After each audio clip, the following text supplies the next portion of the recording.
Welcome to the Digital Analytics Power Hour. Tim, Michael, and the occasional guest discussing digital analytics issues of the day. Find them on Facebook at facebook.com/analytics hour. And now, the Digital Analytics Power Hour.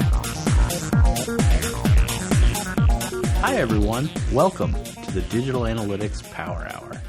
This is episode 42. You know, a big old buzzword in our industry right now is storytelling. It's really important. Further, using data to tell your story. It's a critical skill for the analyst. Seems pretty easy, but so few people do it well. On this episode of the Power Hour, we're going to talk about it. So take a seat by the fire and listen to us spin you a yarn. And who, you might ask, could help Tim Wilson, my co-host. Hey, Tim. Hey, Michael. And, of course, me, Michael Hubling, hold forth on such a meaty topic. You might know him as the author of Web Analytics Action Hero. For 12 years, he was a leader in the consulting organization and an analytics evangelist at Omniture/Adobe. And today, he's the director of data strategy at Domo, where he helps customers with Domo adoption and data usage. And he also writes for this little magazine called Forbes. Yeah, it's Brent Dykes. Hey, thanks, guys. Welcome to the podcast. We're excited to have you. Thank you. So this topic around data storytelling, right? I think it's near and dear to all of us. Certainly you've spent so many years championing this cause. But maybe to start us off, let's talk about sort of some foundational or definitions around data storytelling, what it is and what it isn't. So I define data storytelling as a structured approach for communicating data insights more effectively to an audience using narrative elements and data visualizations. Well, that's awfully succinct. Yeah, great show.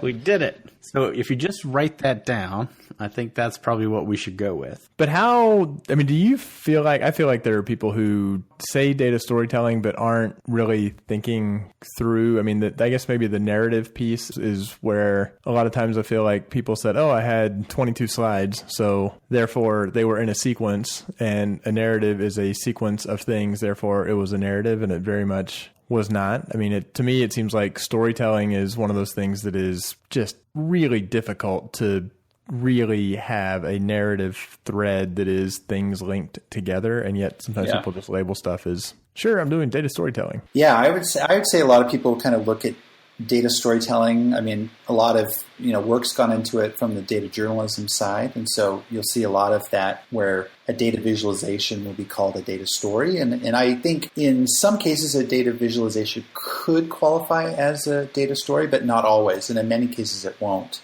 And there's like 5 key elements that I see you need to have in order to have a data story. So first of all, you got to have a main point, right? You got to have a destination you're taking your audience to.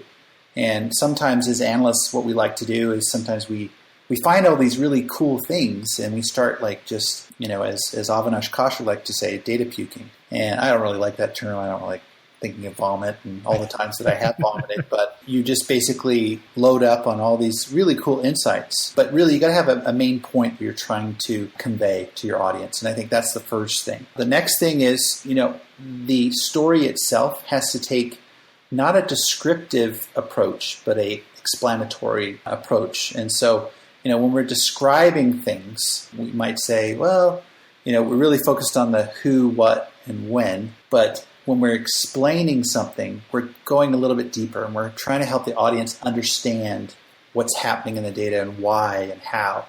And I think that's a key differentiator between, a data story and maybe just a presentation with a visualization. So that's a key thing. And then the third thing, you kind of mentioned it already, Tim, where it's got to have, a story has a kind of a linear sequence, So if you think of like the Wizard of Oz, right? So there's like, first you have like this tornado touches down, and then Dorothy gets caught up in that. Her house lands on I think it's the Wicked Witch of the East. And then she gets the shoes, and then she goes on this yellow brick road path where she makes, she meets lots of interesting characters. She goes seeking the Wizard of Oz, and then he says, if you want to go back to Kansas, you're going to have to go kill the witch. Now, this is a sequence of things that occur, And I also think that, as we're telling a story, as we're looking at our data and trying to get to our key point or our main point, there are some data points along the way that we need to share to either set the context or to connect the dots for the audience. And then the fourth element is all these narrative elements. And if you think of the movie Up, this is an example I like to share. At the beginning of the movie, there's this little segment. It's only about 4 or 5 minutes long, very little dialogue at all. But, through this interaction between Carl, the old man, and his wife, we kind of see this story. We learn something about him. And we learn about all his struggles and challenges that they went through and everything, and then his wife dying. And so if we cut that from the movie, we just think this guy is a jerk. We wouldn't think of him as a lovable kind of character and understand some of that context. So if I take that to a data story, we as the storytellers of the data, our insight, we have to kind of set that context. We have to introduce the characters. We have to set the plot and the setting and kind of set that up so that, people that aren't as familiar with the data, when they come in and they can appreciate the story, they can jump in and we can give them exactly what they need to hear in order to make that decision and take that action. And then the last piece, and it's the piece that gets all the attention, are the visuals. And the visuals are obviously, in a data story, data is very complicated, and it can be overwhelming for a lot of people that aren't as familiar or aren't in the data all the time. And so our job is to go in there and to take those data visualizations and actually look for how can we convey an insight in a meaningful way that, a layperson who maybe understands the business domain but doesn't understand all the facets of the data can quickly kind of come to a conclusion, make a quick comparison in the data visualization, and appreciate the point that we're trying to make. And, those 5 elements are present in a data story. And one of the questions you might have is, does a dashboard convey a story? And I think if it's curated, yes, you could curate a dashboard so that it does convey a story, but an automated dashboard, perhaps in many cases, is just a collection of random data points, is not a data story itself. It could be a platform for somebody to construct or create a data story or identify data points in the data and then go and build a data story. Well, I sort of feel like a dashboard is descriptive, and it shouldn't be, random data points. I agree it's not a story, but a dashboard should be, how is the weather today? Is it raining or is it sunny? It's kind of a at-a-glance fact, as opposed to a data story is more trying to get a level deeper into the what happened and what could we do about it. If I glance at a dashboard every day, I'm not going to remember, unless I'm some, strange savant of some sort, I'm not going to remember what the dashboard said, 13 days ago. So it's kind of meant to be at a glance, are things good, bad, or indifferent? Do I need to take action? Do I need to dig in? Whereas to me, part of with data storytelling is you're trying to actually, I think, hook into other parts of the brain so that it gets retained. So that, when you said, hey, that data story that you were told 13 days ago, or that presentation you saw 13 days ago, I can actually play back, oh, this was the takeaway, and I'm playing into the other parts of the brain to actually retain it. Yeah, absolutely. Story, one of the things I frequently say is stories beat statistics. And there's a couple of use cases that are fairly well known out there. There's the one that Chip and Dan Heath, the guys who wrote Made to Stick, Yep. they did a study at, I think it was Stanford, where they gave a bunch of students some data points and then told the students, okay, you got to argue a position on something like gun control or something. I don't remember what topic it was, but they had these students get up and for 5 minutes they'd kind of do their pitch using data. And then afterwards, the students probably thought the task at hand was to see who was the most persuasive. But actually what they did is they asked the students, how many of you can remember any of the data points that were shared? And only 5% of the students could actually remember any of the data points. And then they asked them, how many of you could actually remember a story that was shared? And only 10% of the students actually shared a story as part of their 5-minute pitch. And 63% of the students could actually remember one of the stories that was shared. So that's from a memorability perspective. A story is going to outclass statistics on that front. And then from persuasion perspective, you may have heard of the study that Wharton and I think a couple other universities did, where they basically had the Save the Children charity, or basically funding African kids and trying to help them. And they did a study where they took one version and they took all this data on all the struggles and challenges that people in Africa had, and then built kind of like infographics, like a brochure that kind of highlighted, this many people in Angola are struggling, these kids don't have clean water. And then in Mali, other kids are, 37% of the kids, whatever the data points were. And then what they did on another group, they created a different kind of test where they just took one kid, and I think her name was Rokia. She was a little 11-year-old in Mali, and told her story. And they told her struggles and what she went through. And so they had two groups of students, they divided them up, had them take these two, or expose them to these two kind of formats. And then at the end, they asked the students, you've heard about this charity, we're paying you $5, $5 $1 bills for doing this survey. Would you like to contribute to the charity? And then they found that the ones that had the infographic version, they donated $1.43. But the ones that saw the story of Rokia, they almost doubled the amount that they contributed. It was $2.38. So, and there was another group that just had Sally Struthers doing a voiceover, and those people demanded that they get more than $5 after they get more money back. Yes. They get more. Yeah. So, from a memorability and a persuasion perspective, storytelling is really powerful. And so, if we just leave statistics on their own, they're not going to work as well. When we combine the statistics with a story, that's where we're going to have an impact. Yeah. And actually, you see this played out even in the political arena, right? On this, politicians giving speeches will often pull one story out as an example of like their broader policy or platform. Right. Yeah. So it's pretty common. It's interesting because it's hope for all of us artistic types, right? That's such an important part of analytics. And you think, oh yeah, the data is so important in your ability to manipulate the data. But, if you're listening and you went to a liberal arts school, that you can be a great analyst because of those things that you were just discussing. But when we talk about a story, I guess I've got two different sort of things that I think challenge me. One is when you're telling a story, and the Save the Children is a good example, where what you're doing is using an anecdote, and with the data, that could be a real customer, or it could be an archetype of a customer or a persona, or however you want to, make them tangible. Just like when, you're developing personas. I mean, that's kind of one way to go, which is the data supports this. And now I'm going to kind of weave in a very personal, not personal sharing your feelings, but personal, like trying to make it very tangible and real with an example. Is there another type of story though, that isn't necessarily it's not the individual, it's not the customer, it's not the anecdote, it's more,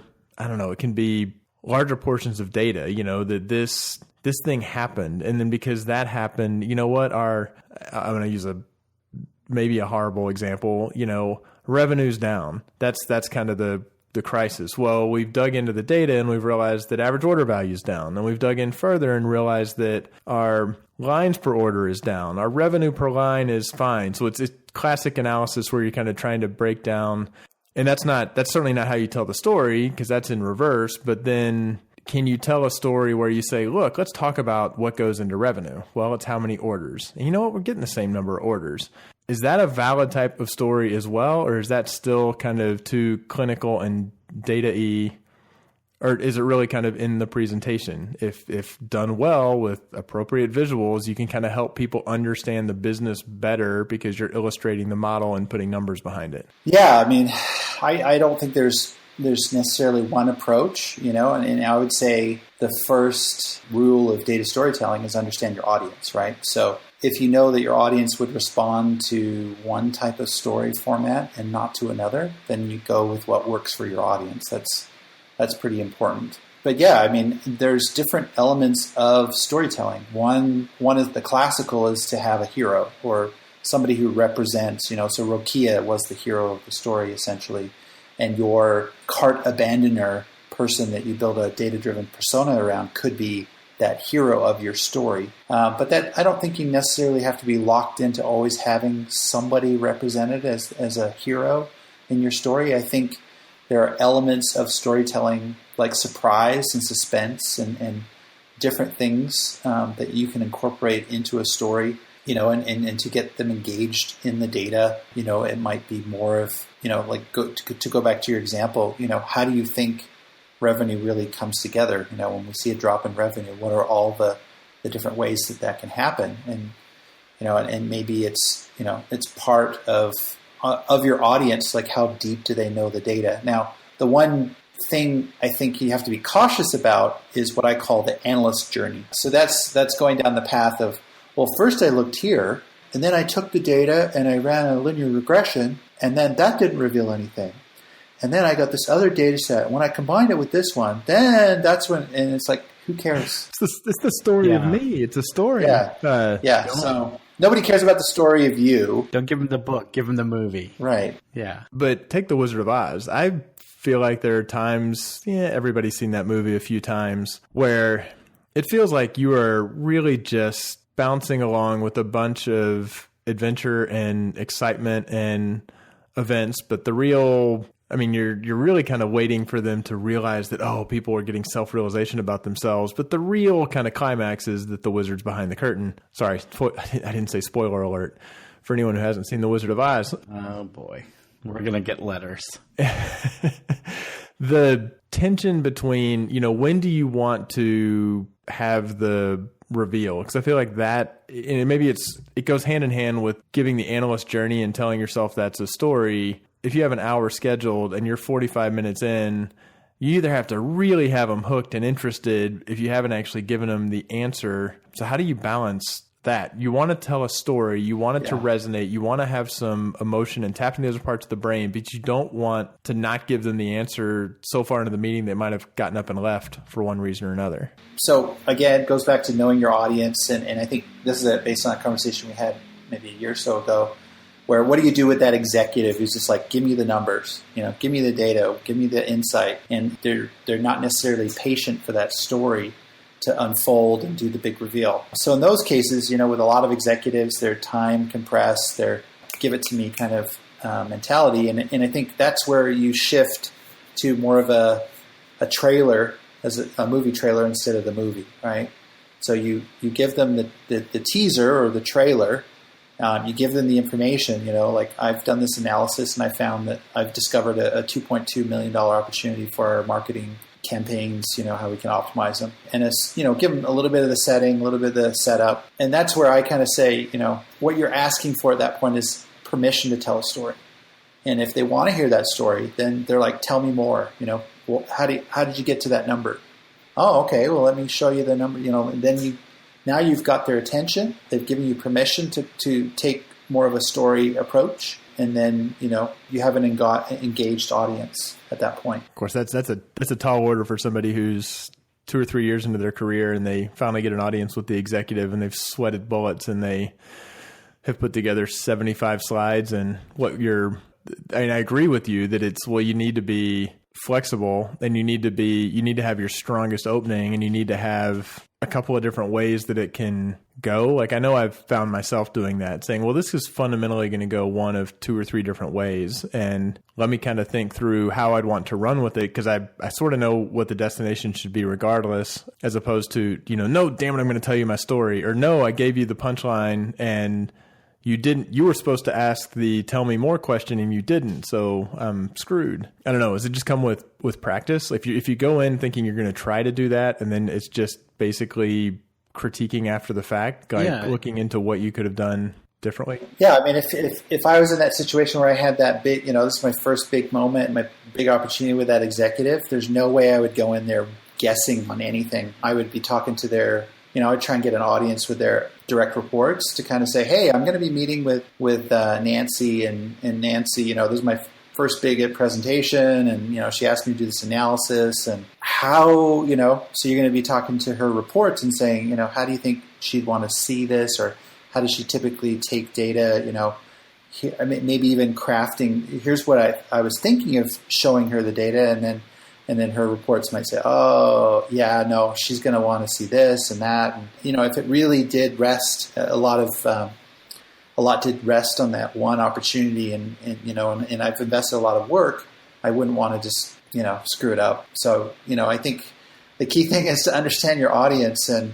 I think, I had a recent experience where I had an executive telling me how this, our CMO would want to see things, and got his advice on how to structure the presentation and how to handle things, and the presentation went great. So, getting that insider information is really critical, because, I've also screwed up. I've also gone into presentations and I've taken the wrong approach, and then I'm either backpedaling or maybe modifying on the fly, or doing the Homer Simpson. I just missed my window of opportunity, and now it's going to be that much harder the next time I try and present something.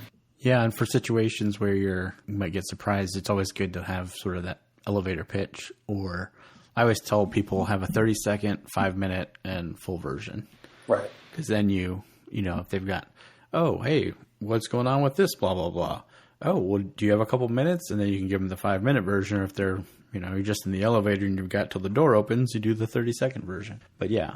So there's a lot of times when the story that needs to be told isn't just one person or one group's data and story to tell. In fact, probably most large companies, that's true. So what have you seen working well? And if I'm accidentally teeing up like a softball for a Domo pitch, just avoid that. What about when your story is only part of the bigger story?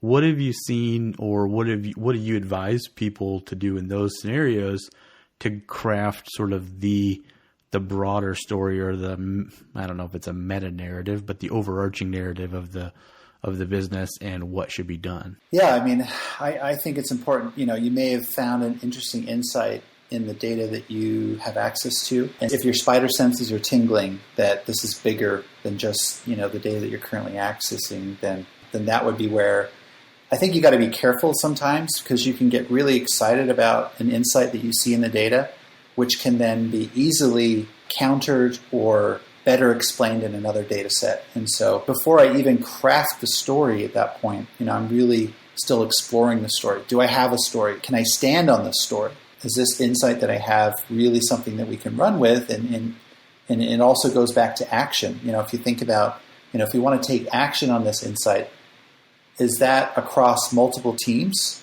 working collaboratively on taking action on that insight? Or is it isolated to the one team that the data that I have is influential on them?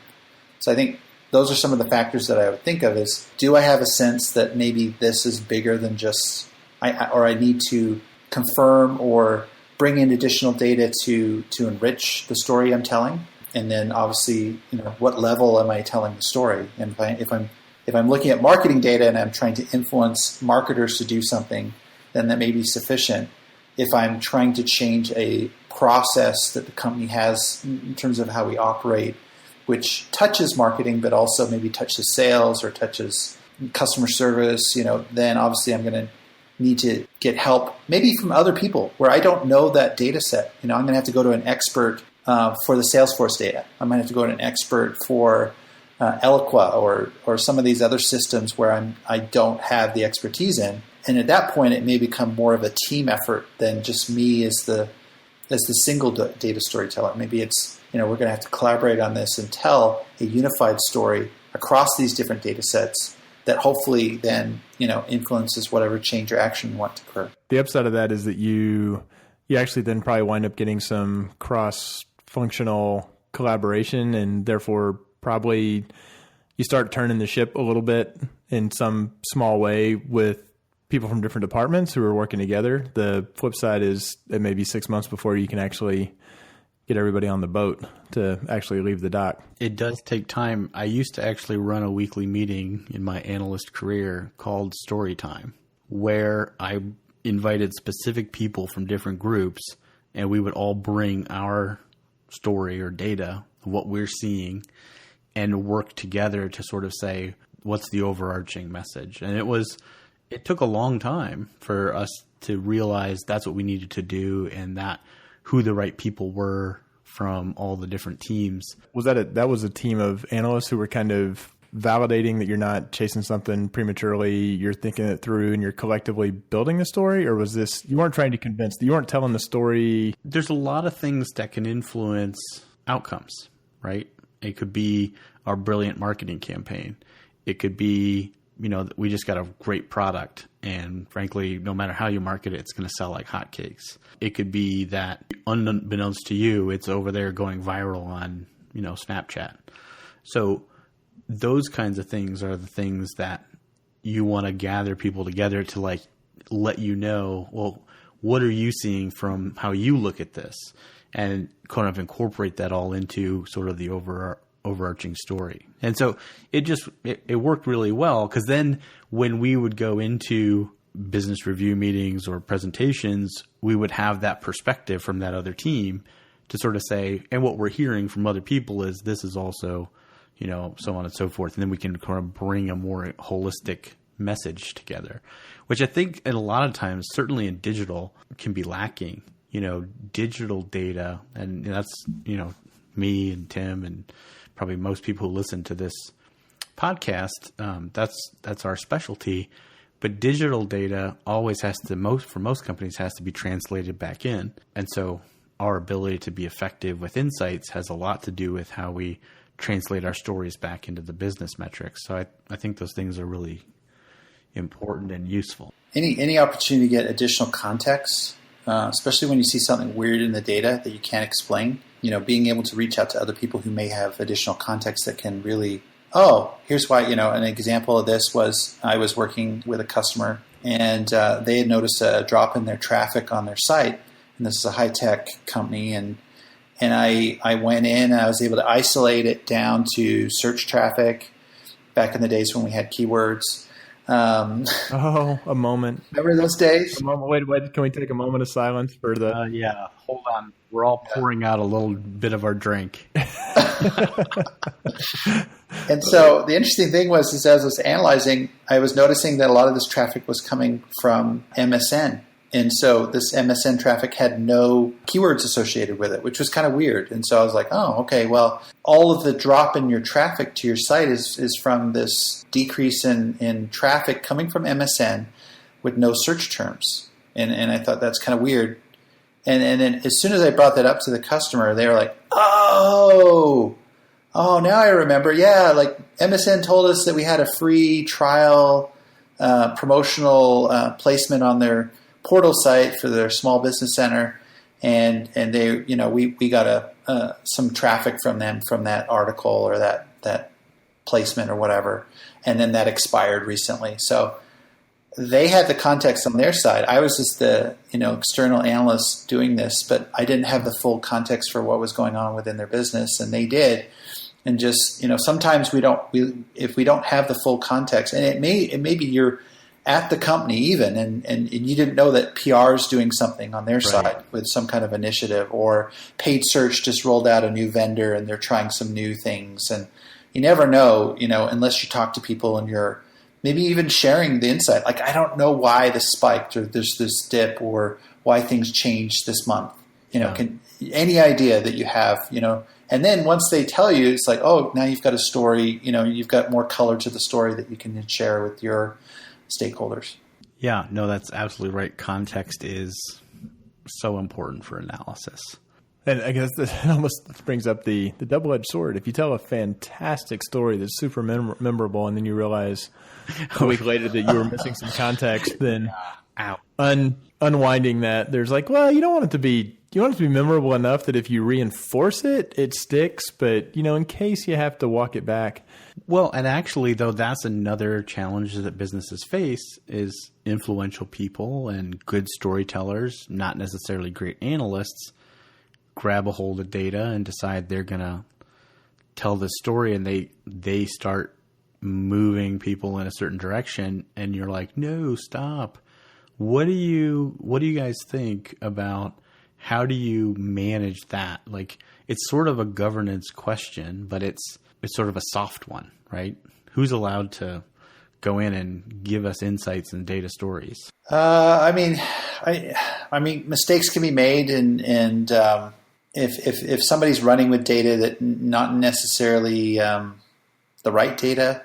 It's a tricky situation. You have to look again at who those individuals are. What are the repercussions of changing or shedding, the true light on something? I mean, there was a recent example that I heard of where a vendor was providing some metrics to one of our customers at Domo, and then we replicated essentially the rules or the way that they were tracking that data in Domo, and the numbers weren't the same. And at that point, it's like, oh, well, I guess Domo's got it wrong. And then they went and double checked again, verified that no, the way we're tracking this information is correct. So the customer then went back to the vendor and said, why we're seeing different numbers here. What's going on? And what happened was they had some rules in place that a few of those rules were actually not updated. And so actually the data that we saw in Domo actually shed light on this vendor hadn't really updated their rules, and actually they needed to actually go and fix it on their side, which was interesting. But I guess the thing you've got to do when you're looking at the data is, maybe share the insights that you have with that individual or that team, and see if you can have them, talk about the sources, how are they getting the data. I mean, at the end of the day, hopefully these are data-driven people and they respect the data. And sometimes it's assumptive, and it's just an assumption. The example would be, there's this customer in Japan and they were seeing their revenue go down year over year.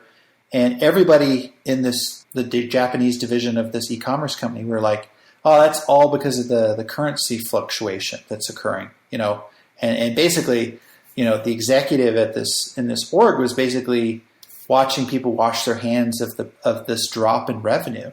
And so he actually had an analyst go in and actually do the statistical analysis to then verify, is it the currency that's the factor here? And the analyst was able to determine, no, it's not. It's got nothing to do with the currency.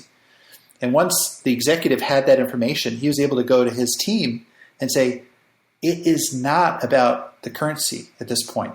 And so that took away maybe it was a mental blocker in their minds that they were powerless. Obviously you can't influence currency to affect what you're doing. But once he removed that, then they were like, oh, okay, well, let's see what's going on. And they were actually able to identify a significant enhancement to their marketing performance once they had removed the currency element from it. So, I mean, data's got to be the solution, and obviously you're going to have different data sets and different opinions and things, and hopefully, you can influence change or acceptance of the right data by showing, revealing, what's going on, and it's, can be challenging. It's hard to it's hard for people, obviously then it becomes personal where people feel embarrassed or maybe at fault for using or trusting or making decisions on bad data. I mean, it can be a delicate situation. And so I would recommend that you don't start wielding the sword of data and the truth of data,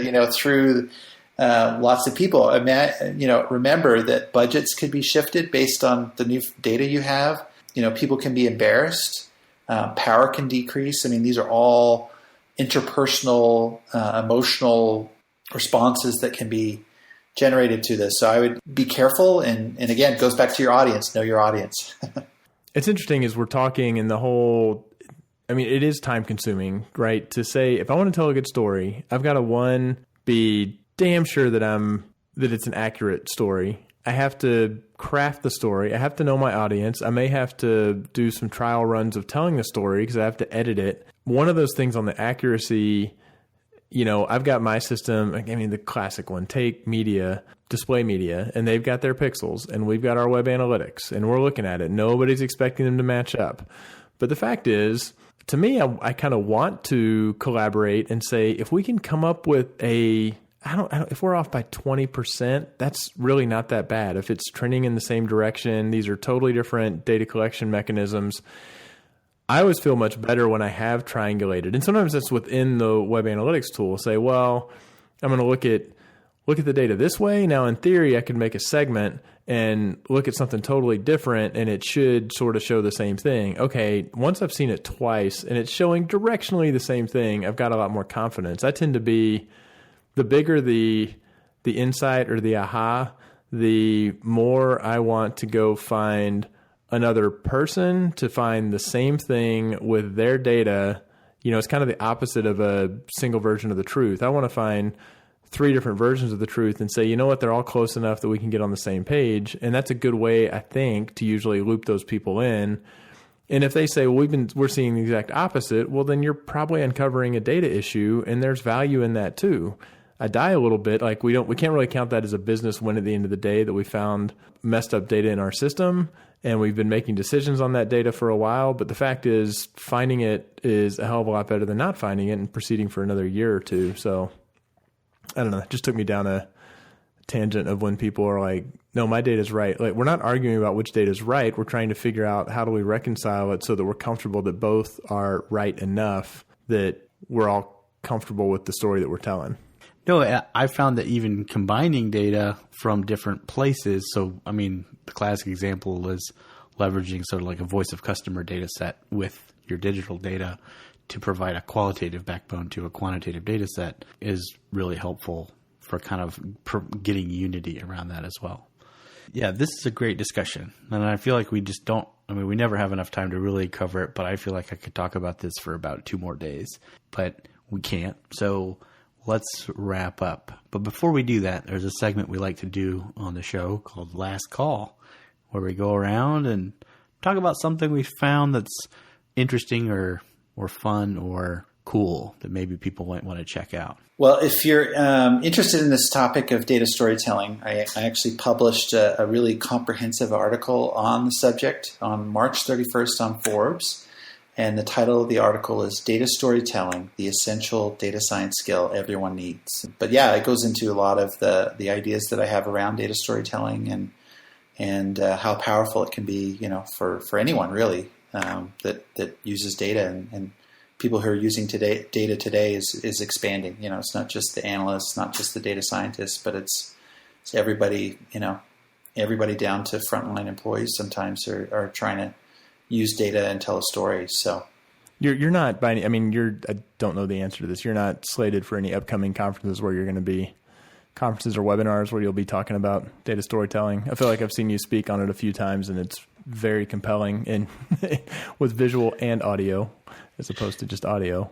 Right. Yeah, no, I don't have anything planned, but I'm always open to people, you know, if they're looking for somebody to talk on the subject. I really enjoy presenting on it and would love that opportunity. Cool. Tim? So I'll go a little more whimsical, a little older school. So The Story of Mass. I kind of stumbled across this on Netflix, and my youngest, my daughter, we watched it when she was 10. She's now 11.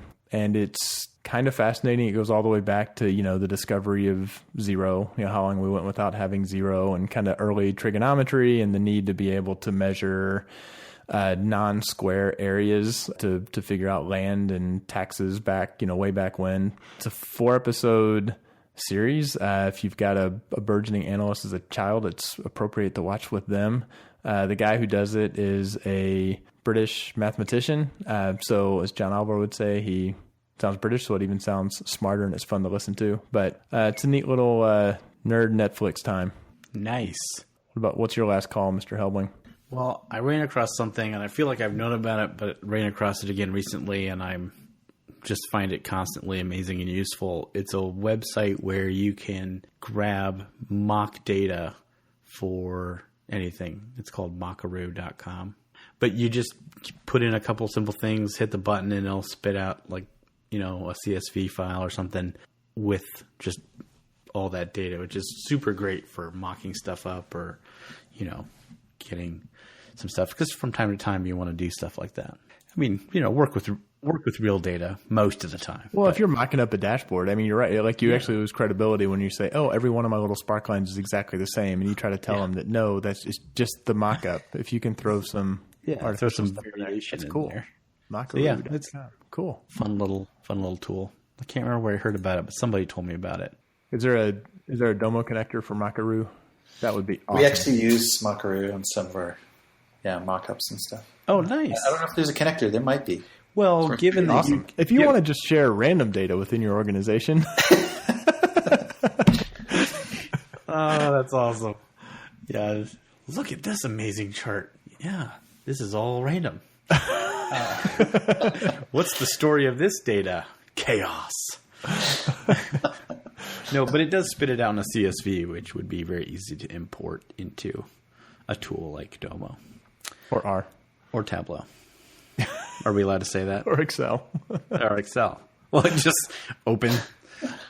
Anyway, so this has been great. Brent, thank you so much for coming on the show. It's been a great conversation. As people have been listening, as you've been listening, if you've got comments, if you've got questions, feel free to ask them or reach out to us on our Facebook page, also on the Measure Slack. We'd love to hear from you. And, if you happen to be on iTunes near our page and you wanted to rate this podcast, we would love that. It does something for us. I think we win prizes. We hear other podcasts really ask people to do that, so we feel like to put on our big boy pants, we should do the same. We copy those podcasts and asking for the same thing. So at some point, there's a winner, and we just want to be in the running. All right. Thanks for listening. For my co-host, Tim Wilson, thank you, Brent Dykes. And remember, keep telling data stories. Thanks for listening, and don't forget to join the conversation on Facebook, Twitter, or Measure Slack group. We welcome your comments and questions. Facebook.com/Analytics Hour or at Analytics Hour on Twitter. So smart guys wanted to fit in, so they made up a term called analytics. Analytics don't work. Let's get it on. Hi, everyone. I still hear background noise, Tim. What? Come and knock on my door. We've been waiting for you. All right. Since he uses headphones, he can't hear any of that. I did not hear any of that. Well, if you had to turn the fan down, so if you get too warm, you're just going to take your shirt off and... Yeah, J.R. Smith style. What's up? Cleveland native. For the greater glory of, analytics and something. I don't know that about you, by the way. In fact, Brent, have we ever actually met in person before? We have. Well, that's woe to me, because I do not remember it. No. Okay. I'm a professional. Okay. I suffer for this podcast. So, Brent, what is it? I feel like our moderator is not on his game tonight. Today. I'm getting there. Well, and I think there's also No, I agree. Well put. It's rare, I think, for me to see where somebody's gotten their hands on data. Well, I take it back. I've seen people just go out and make... Yeah, I'll walk that one back. I speak with pictures, mostly internet memes. Yeah. This could be a pain in the butt to edit, Tim. I'm sorry. Rock flag and data storytelling.